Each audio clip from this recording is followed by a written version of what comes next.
मैं 8 महीने की प्रेग्नेंट थी और अपने डिलीवरी को अपने भाई को गई थी। माँ ने मुझे फोन पर बताया, घर के पीछे की तरफ जो खाली जमीन थी, इतने सालों के बाद जैसे ही अपने घर में कदम रखा, कुछ अलग सा लगा। माँ, ये घर के पीछे की क्या जरूरत थी? अरे बेटा, घर के पीछे दूर दूर तक खाली जमीन है। कई दिनों से लगा कि यहाँ से खाना बना लेंगे तो ताजा हवा मिल जाएगी। अब तो ये सब छोड़ और चल जल्दी से दूध पी ले। माँ, मैं थोड़ी देर में पी लूंगी, आप सो जाओ। मैंने दूध का गिलास उठाकर उसके खिड़की में रख दिया।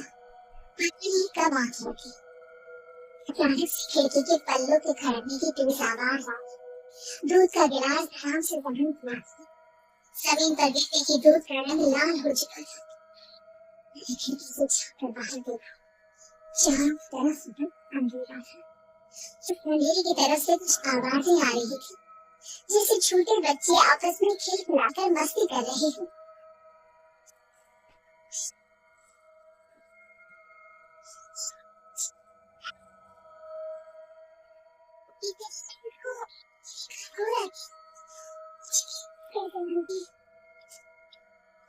घड़ी नजदीक देखा तो 3 बजे थे। देखकर मैं सन्न रही। बुरी आत्मा और भूतों की कई कहानियां मैं सुन चुकी थी। वक्त भी कुछ ऊपर से सुना था कि बुरी आत्माएं और पीछा करती, तो क्या पीछे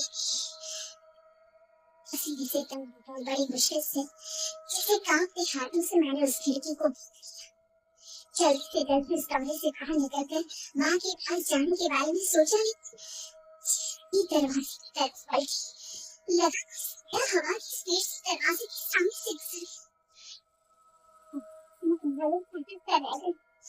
मैं जोर से चीखना चाहती थी, आवाज नहीं समझ पा रही थी।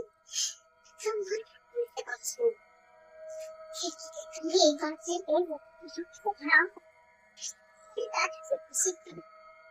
जानती थी मेरी चीख की आवाज सुनकर कुछ ही सेकंड में माँ पहुंच जाएगी, लेकिन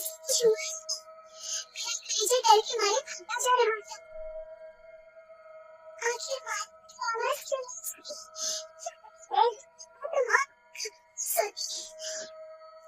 ठीक पीछे खुली हुई वो खिड़की, मुझ में इतनी ताकत थी कि मैं पलट कर उस तरफ देख ही सकूं।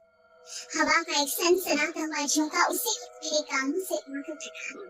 लगा से कहा,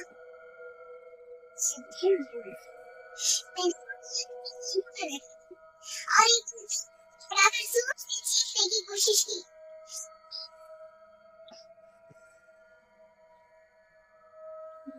कमरे की दीवारों से टकराकर वापस मुझे सुनाई दे रही थी।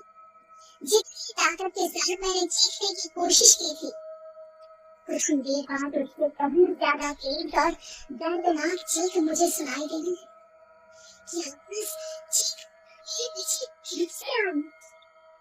वो आवाज मेरे कानों में पिघलते हुए लोहे की तरह गिर रही। आवाज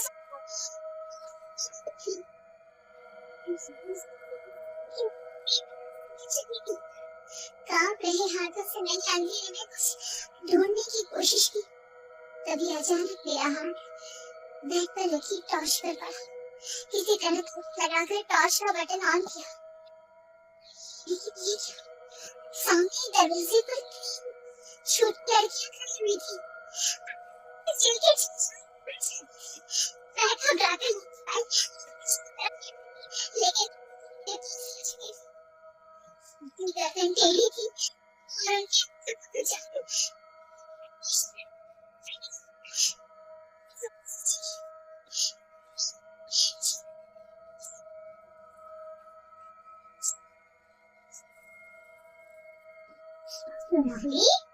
सोनाली क्या उस बेटा हाथ बढ़ाकर मैंने अपनी आंखें खोली। देखा कि दिन निकल आया। माँ मुझे जगा रही थी। मेरा चेहरा पूरा पसीने से लथपथ था। क्या हुआ बेटा, तुमने कभी ना देखा क्या?